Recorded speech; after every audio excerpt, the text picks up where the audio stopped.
Salut les copains et bienvenue pour un nouveau tuto. Aujourd'hui, on va apprendre à faire de l'or en 5 minutes comme des pros.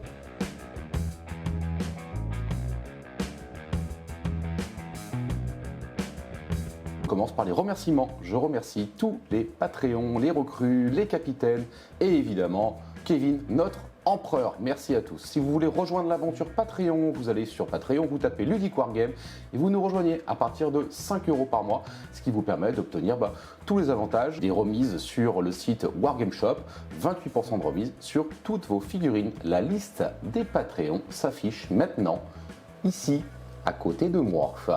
Merci les mecs, c'est super cool. On est parti donc pour ce noir. Non, c'est pas du noir, je regarde la figurine, je la vois noire, alors je dis du noir. On est parti pour faire de l'or. Alors, pour faire de l'or, on va utiliser concrètement 4 pots de peinture. On aura, dans un premier temps, du Balthazar Gold, ensuite du Rétributeur Armor, et pour finir, de l'Auric Armor Gold. Cette peinture est également un peu de Shade Séraphim Sépia. Voilà. On va commencer notre base avec évidemment, on part avec du black, évidemment, Chaos Black, un petit coup de spray. Moi, je ne l'ai pas passé au spray, je l'ai passé à l'aéro parce que j'avais l'aéro sous la main. Et d'ailleurs, en parlant d'aéro, on va commencer directement par l'aéro. Sur cette figurine, je vais me concentrer uniquement sur l'or. Il y a d'autres couleurs à faire, il y a d'autres choses à faire, il y a une cape, il y a plein de choses à faire. Là, on va être un peu bourrin, on va faire l'or. Moi, je vous conseille de faire comme ça. Partir sur la couleur dominante, partir là-dessus, finir cette couleur dominante et ensuite vous attaquer au reste. Au niveau de la cape, ça aurait été idéal de faire un petit coup d'aéro, bon je le ferai plus tard. Dans tous les cas, là on va vraiment se concentrer uniquement sur la partie dorée. Donc parfois je vais dépasser, je vais aller sur d'autres zones, mais c'est pas grave parce que ces zones-là en fait je vais les retravailler ensuite. Je vais d'abord faire mon or.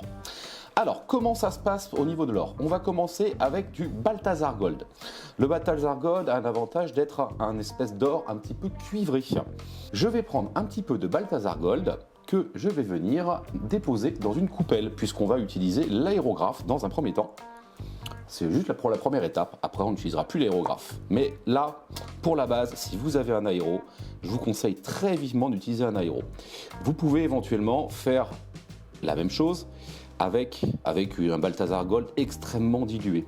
L'objectif, vous allez voir, c'est pas de mettre du Balthazar Gold, c'est vraiment d'aller chercher une légère teinte par-dessus le noir pour avoir quelque chose d'un petit peu cuivré au-dessus du noir. Donc, j'ai pris un petit peu de Balthazar Gold. Là, pour mon cas à moi, je vais le noyer concrètement avec du thinner pour aérographe. On noie tout ça. Oui, j'ai mis quand même pas mal, encore un petit peu même. Allez, hop, voilà, une petite goutte dans le godet de l'aérographe, 2 petites gouttes même, tac. On mélange à fond pour obtenir quelque chose de, vous voyez, de très liquide. L'objectif, c'est d'avoir vraiment quelque chose de la flotte, quoi. Concrètement, c'est vraiment de la flotte. Je mélange bien. Je vais avoir très peu de pigment puisque le pigment métallique se mélange pas très bien avec le thinner, mais c'est pas grave. Moi, ce que je veux, c'est cette couleur un petit peu marron cuivré. C'est elle qui m'intéresse. Elle va me servir de base en fait pour mon or. Une fois que tout ça est bien mélangé, que vous obtenez quelque chose dans ce genre-là, vous voyez les pigments métalliques, ils sont séparés, ils sont vraiment, on les voit un petit peu. On est vraiment sur quelque chose de très liquide. Une fois qu'on a ça, c'est très simple. On va prendre une petite pipette. Et on va mettre ça dans notre aérographe, dans lequel j'ai déjà mis 2 petites gouttes de thinner pour être sûr d'avoir quelque chose de très fluide. Là, j'ai vraiment, c'est de la flotte. Je travaille avec une pression très faible. Pression très faible. Cette pression-là permet d'être relativement précis. Je peux me permettre de travailler avec une pression faible parce que j'ai une peinture qui est extrêmement diluée, c'est de l'eau. Si ce n'était pas le cas, je devrais monter ma pression, autrement c'est un coup à boucher mon aérographe. Allez, on est parti pour faire toutes nos zones d'or à l'aérographe avec du Balthazar. J'ai même pas besoin de tirer sur la gâchette, c'est tellement liquide qu'en tirant un tout petit peu, ça vient directement se déposer. Alors je ne sais pas si vous voyez énormément au niveau de la caméra, mais on a quelque chose d'un petit peu marron avec des petits reflets brillants.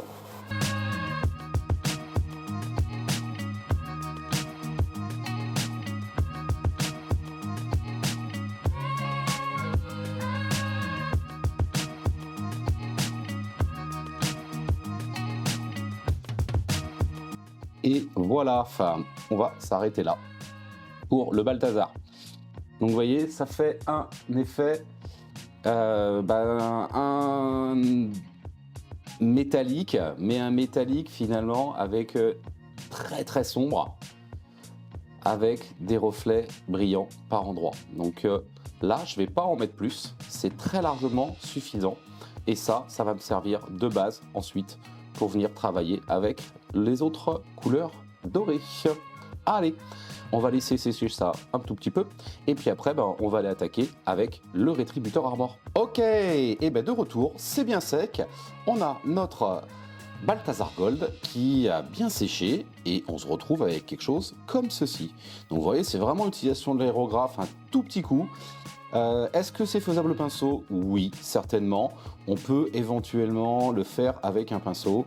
Ceci étant, c'est quand même bien plus simple avec un petit coup d'aérographe, ça prend 3 secondes. Vous voyez, je ne suis pas vraiment allé de partout, j'ai des zones qui sont beaucoup plus noires. L'objectif, c'était pas de recouvrir, c'était de mettre une petite couche de base, très légère, pour pouvoir avoir quelque chose de doré, mais pas trop brillant. L'objectif de ce tuto, c'est de faire de l'or rapidement, mais de faire de l'or avec de la définition, pas avoir quelque chose de complètement doré. Moi, je vous déconseille très vivement les bombes de peinture Auric Armor Gold. Ça vous fait un truc ultra shining, c'est vraiment, enfin, à titre perso, je trouve ça moche. Après, bon, si vous aimez, écoutez, faites-le, tout simplement. Voilà, donc maintenant, on va passer à l'étape de Rétributeur Armor. On va prendre un pinceau pour faire un petit brossage. Et on va faire un brossage à sec. Alors quand je dis un brossage à sec, comme d'habitude, on va faire un brossage très sec, très très sec. Et petit à petit, gentiment, on va ensuite monter au niveau de l'intensité. Mais on commence avec quelque chose de vraiment très très sec. Là, j'ai quelque chose de très peu marqué. Et maintenant, je vais aller frotter tout doucement, sans appuyer mon brossage, sur l'ensemble des zones qui vont finir par être dorés. Vraiment tout doucement, un tout petit coup.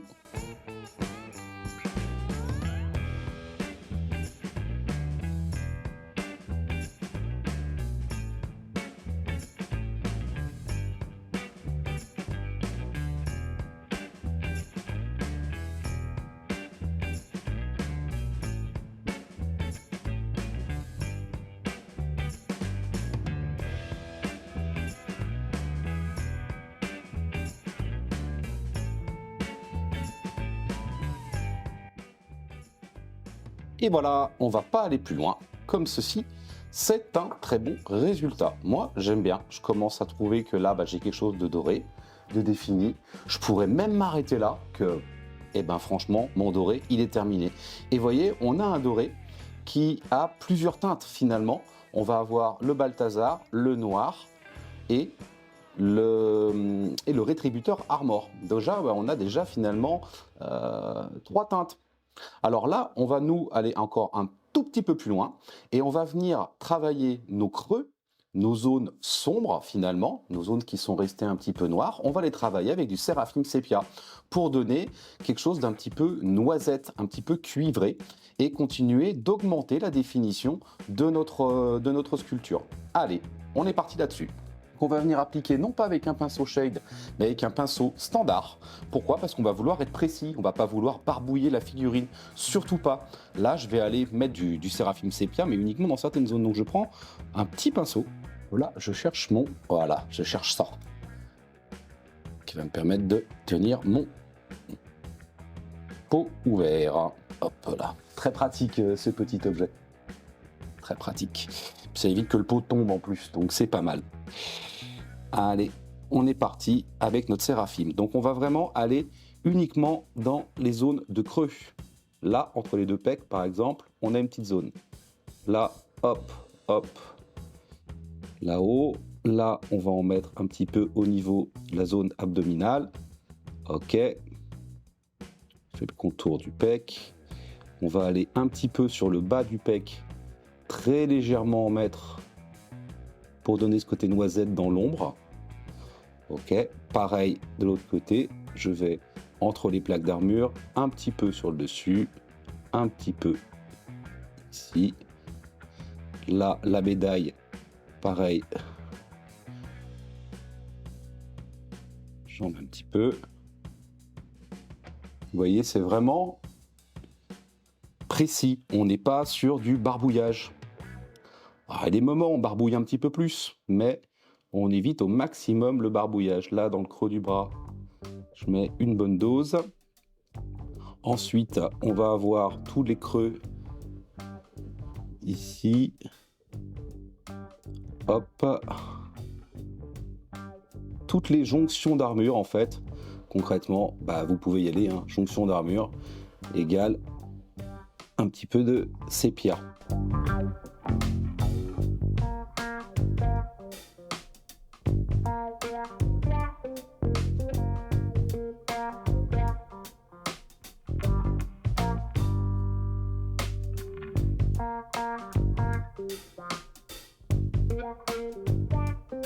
Alors là, on est sur une easy to build au niveau de la sculpture, donc j'ai la jonction entre du loup là qui est pas parfaite. Malheureusement, j'ai cette jonction là qui est pas ouf.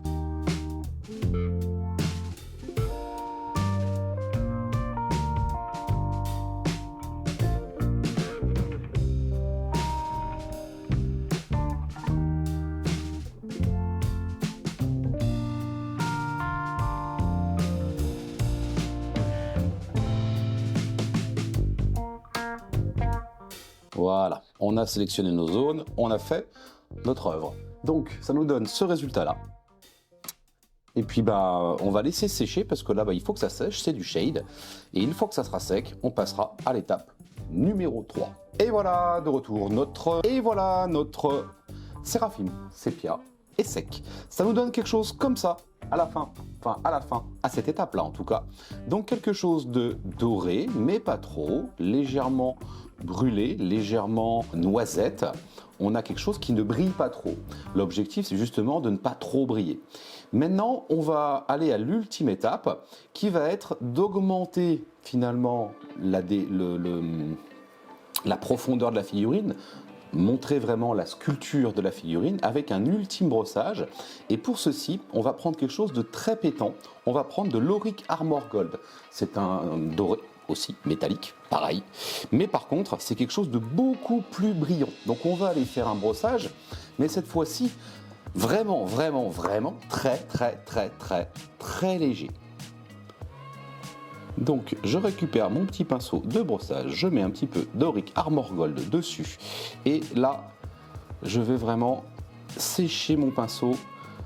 L'objectif, c'est d'avoir vraiment une peinture 3 fois rien vraiment dessus et d'aller tout doucement au niveau du brossage pour aller attraper uniquement les zones qui sont hautes, les zones qui dépassent de ma figurine.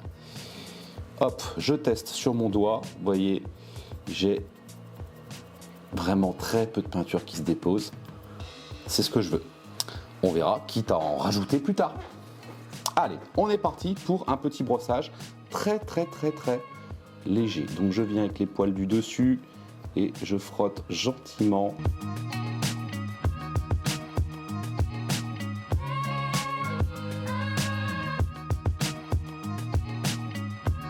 Voilà, là j'ai fait tellement attention, vous voyez, que du coup, j'en ai pas mis assez. Donc je remets un petit peu d'Auric sur mon pinceau. Hop, je le sèche bien. Et j'y retourne tout doucement.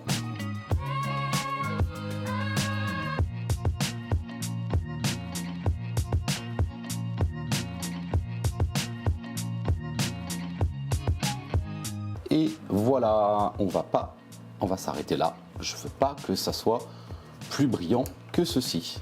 Moi, je trouve ça très bien comme ça. On a quelque chose qui est relativement bien défini. L'histoire de fignoler un petit peu. On va aller cette fois-ci avec de l'Auric Armor Gold, mais cette fois-ci pur sur le pinceau. Enfin, pur, dilué évidemment. Je ne vais pas l'appliquer brut. Et là, je vais venir mettre des tout petits coups de pinceau sur des zones prioritaires où je veux qu'il y ait plus de lumière, plus de brillance.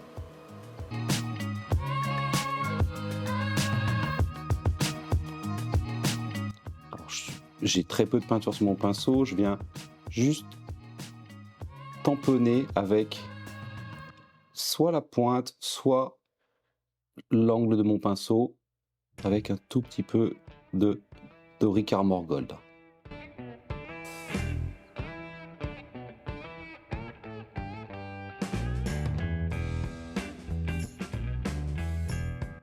Cette étape est subsidiaire. Alors, vous pouvez très bien faire sans et vous arrêter à celle d'avant. On est déjà sur quelque chose qui est très bien pour un doré.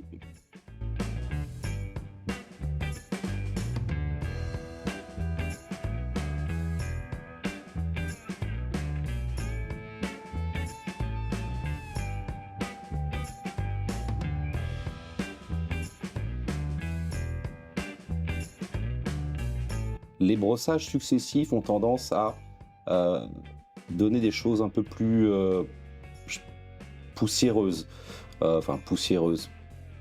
Ouais, poussiéreuse, c'est un peu le terme, effectivement. Et ça brille pas, du coup. Alors, tant mieux, c'est pas ce qu'on veut. Mais il y a quand même des zones, il faut que ça brille un petit peu, que ça attire l'œil.